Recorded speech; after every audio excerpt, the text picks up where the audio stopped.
So what stimulates the sympathetics? Well, life events. That's the fight or flight. So it could be a severe singular event. You could have got beaten up your freshman year. That could turn that on. It could be slightly habitual. You could be overweight and you walk by the cheerleaders and they're just giving you smirks, and you just feel like they're just like looking at you and judging you every day at school, in the hallway, whatever. It can also be severe and habitual. You can get beat up every day, like going home from school, or you could have a shitty home life. All those things. All these things stimulate the sympathetics. And I want you to understand that the stimulation, it doesn't need to be just a physical thing. Like we're an energetic being having a physical experience, and we exist on many spheres. And so these sympathetics can affect us on physical, emotional, at a kind of chemical level, mental, psychological, and spiritual. So there's all kinds of spheres that we can be affected by the sympathetics. I don't want you to think that it's just one thing or just one little category. We're very complex people. And here we really focus on the whole human, not just like parts of the person's physiology or just the mind or just the mindset. Like we're focusing on everything that has to do with Stephanie, not just most of the things that we want to work on. So I want to kind of just really go through the effects of the sympathetics being turned on in our life, and really like what that causes without our awareness. Like how big is this? So when the sympathetics get turned on, it decreases your immune function. When there's a bear coming for you, your body can give two shites about healing a cut. It can really care less about your stuffed up nose. It's concerned with getting from point A to point B safely. And though I'm talking about something that could happen in 10 minutes to a half hour, if you're stressed out over weeks or months or years, this is a constant thing. Your body's constantly in a state of, I need to survive, even though years have passed. And what's going to happen? You become vulnerable to infections. The sympathetics cause inflammation. So one of the things about inflammation is it causes tissue ischemia. And what tissue ischemia is, it's like it prevents nutrients from getting into the tissue and waste from getting out. Okay? So when that happens, it creates premature cell death. That's what happens when not enough good stuff gets in and the bad stuff doesn't get out. Cells die. That creates premature aging, and that's causing a lot of pain.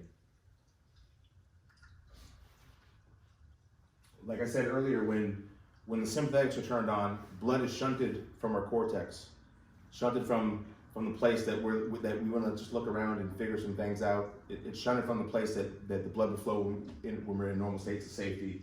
So there's going to be decreased blood flow, and because the blood's flowing back into the hindbrain, all your decisions are going to be defensive.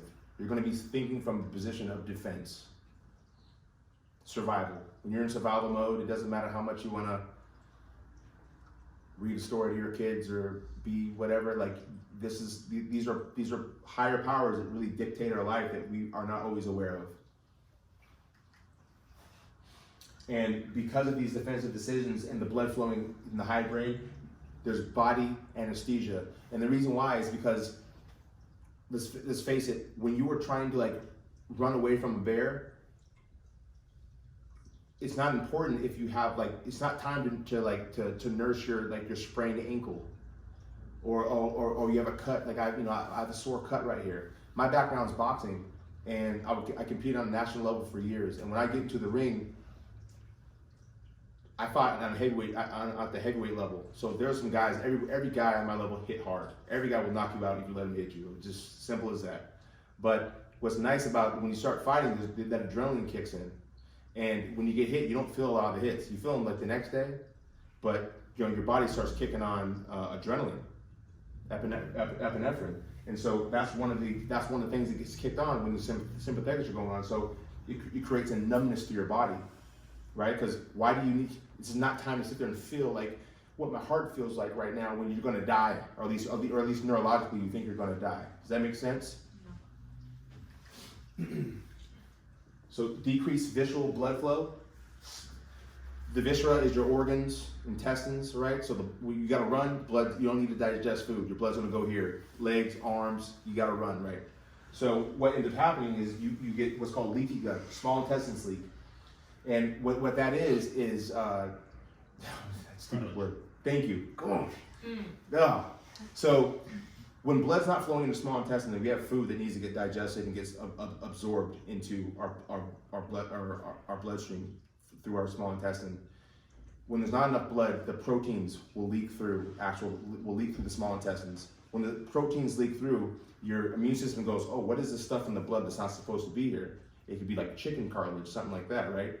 Thing is that when you think about the difference between chicken cartilage and your cartilage, there's not much of a difference. So what happens is your body starts creating antibodies to get this chicken cartilage out, but it starts attacking your own cartilage because they're very, very similar to you. So that's the source of a lot of autoimmune problems when your body starts attacking itself. And then your large intestine backs up as well because you're not moving food around, constipation.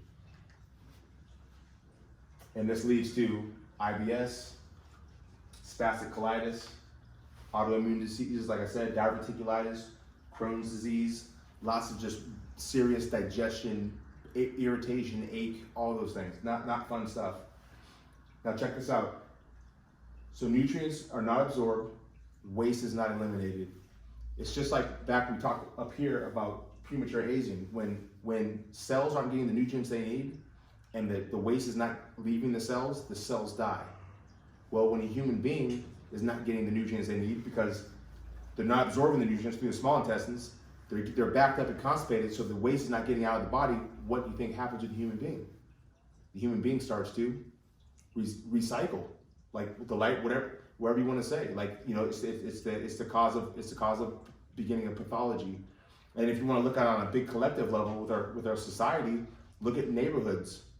When there is not enough nutrients getting in the neighborhoods, we talk about places like Ferguson, or we talk about even places like in Oakland. Like, you look at some really depressed places, when there's not enough nutrients getting in the community and not enough waste is leaving, it starts to die. The community starts to die. So if you just notice, like from a cellular level to a community level, we're all in the same on the boat here. Same principle. Good food choices are helpful, but they won't resolve the underlying issue. You can eat all the salads you want, but if you're stressed out, and the reason why, because hey, like a salad is great. It's a great thing, right? Vegetables are really good, but check this. But if you're dealing with all these other issues, like say you have increased muscle tension, because obviously blood's flowing here. You got to get ready for a fight. All your energy's gone. If you flex your muscle, it takes energy. Like right now, I'm consciously aware of what I'm flexing, but what if you're not consciously aware of it and you're still flexing and your body's still tight, ready for battle? You're going to be drained. You're going to be drained. If you are stressed out on a neurological level, you are going to be depleted. And that goes back to what I said about, having a clear nervous system to make healthy choices, but having a strong spine to carry out the choices. You can have all the insights you want, but if you don't have the personal power and the energy to make it happen, good luck. Asymmetrical loading of joints causing joint inflammation. That's just like it's uneven loading of joints. Certain muscles are flexed, certain muscles are taut, and so you have uneven loading of joints, which causes joint problems.